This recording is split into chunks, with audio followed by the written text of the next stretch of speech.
దేవతలందరూ బ్రహ్మగారి దగ్గరికి వెళ్ళారు. వెళ్ళి, అయ్యా, వాయువు తన యొక్క ప్రసారమును నిలిపివేశాడు, లోకమంతా కాష్టభూతమైంది. ఒక్కసారి మీ సృష్టి వంక చూడండి, ఏది కదలటల. చెట్టు, చిగురుటాకు, పక్షి, జంతువు, నీరు, చాప అన్నీ అలా అయిపోయాయి. ఎలా అంటే బ్రహ్మగారు అన్నారు, వాయు ప్రాణ సుఖం వాయు, వాయు సర్వమిదం జగత్, వాయునాశం పరిత్యక్తం నా సుఖం విద్దతే జగత్. ఎంత గొప్ప మాట అన్నారండి బ్రహ్మగారు రామాయణంలో. వాయు ప్రాణ, వాయువే ప్రాణము అన్నాడు.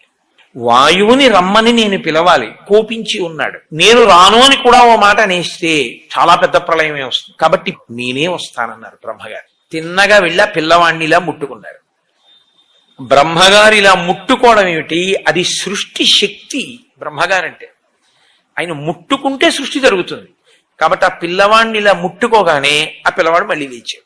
లేవగానే ఇంద్రుడి వంక చూసి ఆయన అన్నారు, నేను ఇవాళ ఈ పిల్లవాడి వలన దేవతలకు లోకములకు పెద్ద ఉపకారం ఒకటి జరగవలసి ఉంది, అందుకుని మళ్ళీ బ్రతికించాను.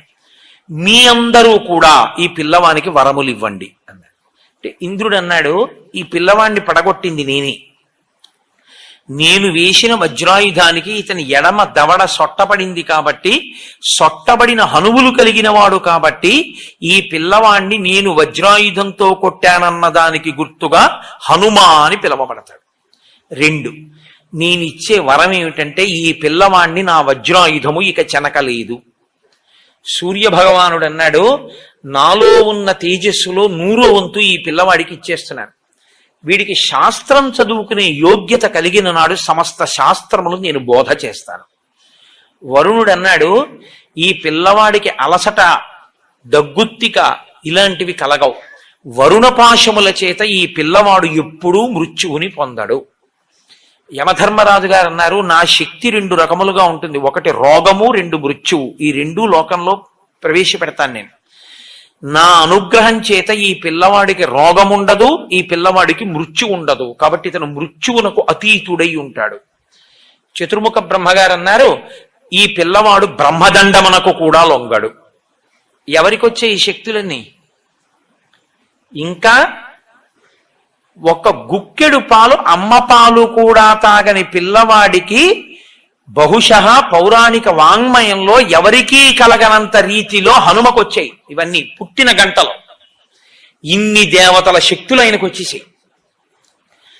ఇంతమంది మిగిలిన దేవతలందరూ వచ్చారు. అందరూ తమ తమ శక్తుల్ని ధారపోయడంలో చిత్రం ఏమిటంటే, అమ్మవారు ఆవిర్భవిస్తుంటుంది దేవీ భాగవతంలో, అప్పుడు తమ శక్తిలో కొంత ధారపోస్తారు. ఇక్కడ వాళ్ళు ఏం చేశారంటే, మా ఆయుధముల వలన ఈ పిల్లవాడు చెనకబడడు, కాబట్టి ఇప్పుడు హనుమని బంధించగలిగినది, కొట్టగలిగినది, చంపగలిగినది, అలసటకి గురి చెయ్యగలిగినది, కాల్చగలిగినది, తడపగలిగినది ఏది ఎవరికి శక్తి లేదు. అటువంటి ఒక మహాభూతము తయారైంది, ఆయనే హనుమ. 1 గంటలో ఇన్ని శక్తుల్ని ఆ పిల్లవాడికి ఇచ్చేశారు. ఆయన పసిపిల్లాడు. ఇన్ని శక్తుల్నిచ్చారు కానీ బాల్య చాపల్యమును తీయలేదు. ఈయన అంజనాదేవితో కలిసి వెళ్లి మున్యాశ్రమములకు వెళ్లి ఆ చెట్లన్నీ విరగొట్టేసేవారు, ఆ పాకలన్నీ పీకేసేవారు, ఆ బట్టలన్నీ చింపేసేవారు. విపరీతమైన బలం. అది ఎలా వినియోగించుకోవాలో తెలియగలిగినటువంటి పరిణితిని పొందినటువంటి వయస్సు కాదు. చాపల్యము చేత ఈ బలమంతా కూడా అందరినీ ఇబ్బంది పెట్టేదిగా తయారైంది. అప్పుడు ఋషులందరూ అన్నారు, ఈ పిల్లవాని బలము ఈ పిల్లవాడు మరిచిపోవుగాక. మరి ఎప్పుడు గుర్తొస్తుంది ఈ పిల్లాడికి అని అడిగారు. యదా తే స్మార్యతే కీర్తి తదా తే వర్ధతే బలం. ఈ పిల్లవాని యొక్క బలాన్ని మళ్లీ జ్ఞాపకం చెయ్యడం కోసమని ఏ మహాపురుషుడు ఏ కాలమునందు స్తోత్రం చేస్తాడో ఆ కాలమునందు జ్ఞాపకానికి వస్తుంది. అంటే ఇప్పటికీ హనుమ మరిచిపోయి ఉన్నారా తన బలాన్ని? మరిచిపోయి ఉంటే 100 యోజనములు ఎలా దాటారండి? హనుమ ఎప్పుడూ బలవంతులే. ఆయన శాపం ఎప్పుడు తీరిపోయిందో తెలుసా అండి? కిష్కింధకాండ చివరిలో తీరిపోయాయి. కిష్కింధకాండ చిట్ట చివరిలోకి వెళ్ళినప్పుడు ఆ 100 యోజనముల సముద్రాన్ని దాటి వెళ్ళాలి. దొరికేసిందిగా, విషయం